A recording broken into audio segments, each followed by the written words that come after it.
We can bring you an update now from Lancashire Police. They have just released a new image of a potential witness in the disappearance of Nicola. Calling now for this key witness to come forward. A woman seen here pushing a pram who police believe was in the area where Nicola disappeared on Friday morning. For key witnesses, and they say in a statement that they're especially keen to find a witness we believe was in the area at the time when Nicola went missing. He is described as a man aged around 70 years old, white, 6 foot tall, well built, who was walking a small white fluffy dog on a lead. He spoke to a woman who was in the area before walking in the direction of Rowan Water, which is quite close by. So the police, while they've been speaking to lots of people in the local community because they are quite concerned and people do see each other walking their dogs quite regularly, they do want to speak to this man who is described as being tall, white and with a fluffy white dog as well. Of course, this is a real concern for the police because nobody has seen. So in terms of the actual timeline, Nicola Bulley dropped her children off at school at about 8:40 on Friday the 27th of January. That was normal, and she then proceeded, after chatting to a couple of people in the school yard. This is Sunny Justice with BS News here out of Canada, and we are looking for exactly these two people that can help in the Nicola Bulley case. If you can identify these two people, please come forward to the Lancashire Police immediately. We believe that these are key witnesses. What about all these key witnesses? These key witnesses that have seemed to add up to nothing. The best witness here that we have, you guys, is Willow, and dogs can't speak. When you saw phone, lead and Willow, who you knew who Nicola was. No, I didn't. Oh, you knew the Willow, that was it, wasn't it? You knew Willow. I knew I'd seen both the owners of Willow walking this dog in the past, but whilst I knew them by face, like I know yours, I'd seen both the owners of Willow walking this dog in the past, but whilst I knew them by face, like I know your face. Well, look, we'll let you carry on with your walk. I know you do this every morning. Nicola did this almost every morning as well. Probably, we reach. I know we've dissected Ron's words over and over again. But you know, if there's one thing that kind of stood out a little bit when I was listening to it again for the, 100th time, was Ron uses these terms like in the past, back then. Those aren't things to me that you would talk about for only a couple weeks ago. So I'm not sure exactly what all that means, because then when the reporter is asking him and saying, well, you come here every morning, right? Just like a Nicola Bulley likes to do almost every day. And he's like, probably, yeah. So there's something there where obviously maybe he doesn't show up at the same time every day. Maybe he used to come to the park more often. And back then, I'm not exactly sure what it is, but something's not right about that.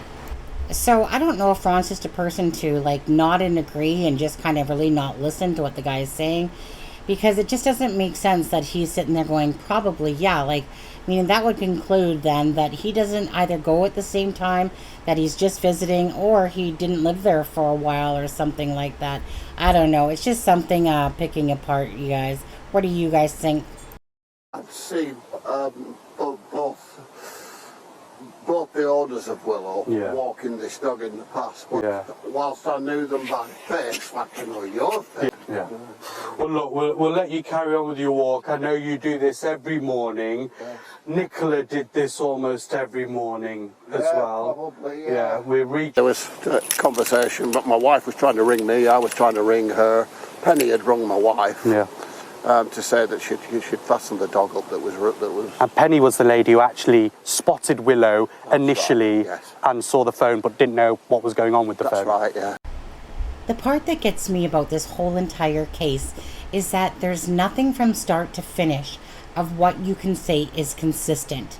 It doesn't matter if it's the interviews, it doesn't matter if it's the witnesses, it doesn't matter if it's about the search and what went on for Nicola Bulley. Obviously, everything But because of the direct incompetence of the Lancashire police and their lack of ability to cordon an area off where if somebody is deemed a high-risk vulnerability, and then Rebecca Smith has the audacity to say, yeah, I understand why you would ask that. But at the end of the day, it was treated as a high-risk missing from home immediately. And the officers that dealt with it in those days had the land searched immediately, which included the area around the bench. Okay, so you guys just heard that answer. Now let me show you guys the question again.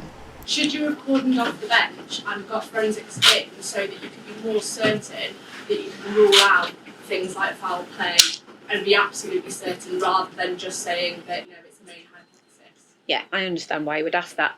But at the end of the day, it was treated as a high-risk missing from home immediately.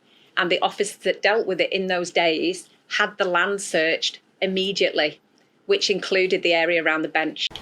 Let's be very clear on one thing, Rebecca Smith, is that the arrogance of the Lancashire police and their hypothesis that she had only had an accident in the water in front of the bench.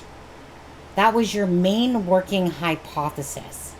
And yet, as I keep stating, it doesn't matter where you go from the start of this case, from when Rebecca Smith said that Nicola Bulley was talking to a couple of the mums at school at 8:40. Then they placed her at 8:43 on the towpath for the first witness. Then they moved on to 8:47 to the first witnessing her in the lower field. Then we get to the 9:10 mark where somebody that knows Nicola, said that she was in the upper field and that she was on her phone with her phone in front of her. But let's just reiterate exactly what the Lancashire police didn't do. First, you didn't cordon off the area of a lady that was a high case misbah or turned into a high priority case. You did not do that. Instead, you stayed within your box of what you felt had happened, but obviously that didn't come to fruition at that point, and nor for the next 3 weeks. What you didn't do is any of your search teams, your police search teams, it doesn't matter between Peter Falding searches and between the police searches and everyone that was on ground and everyone that was searching for Nicola Bulley. From everything that we were told should have happened, didn't happen. You guys did not find Nicola Bulley. Nicola Bulley was found for you. And then you have the audacity, Snowden, to pat yourself on the back as if you guys knew it all along. And in fact, that you guys said that you predicted it even on the right day. So how did this case get out of control? Gee, I wonder why this case got out of control. Again, whose fault was it? Was it the public's fault? Or was it the incompetent Lancashire police fault? When you have someone with such experience like Peter Falding, and you're dealing with a small river wire, and he's got that equipment that could easily find a body in the water, and yet, again, Lancashire police could not. So either A, Nicola Bulley was in the reeds, and the Lancashire police were incompetent enough that they couldn't find her.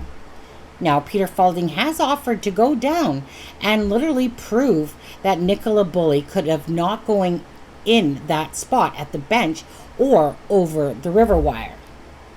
Says the blame lies firmly with the police, who he believes have let down Nicola's family with a string of mistakes and unanswered questions during the case. I'm delighted to be joined by both Peter and Simon now. So, Peter, let me start with you, because your reputation has been on the line here and you feel like you are being made a scapegoat today. Absolutely, Simon. Dan, sorry. The police have been searching this river for 3 weeks with divers, with side scan sonar, the same equipment as we had, and river search teams plus dogs, and Nicola has not been found. We searched that part of the river, the lower part of the river, for just 4 hours, and I can categorically say that from our sonar footage, which I've since reviewed, Nicola was not laying on the riverbed.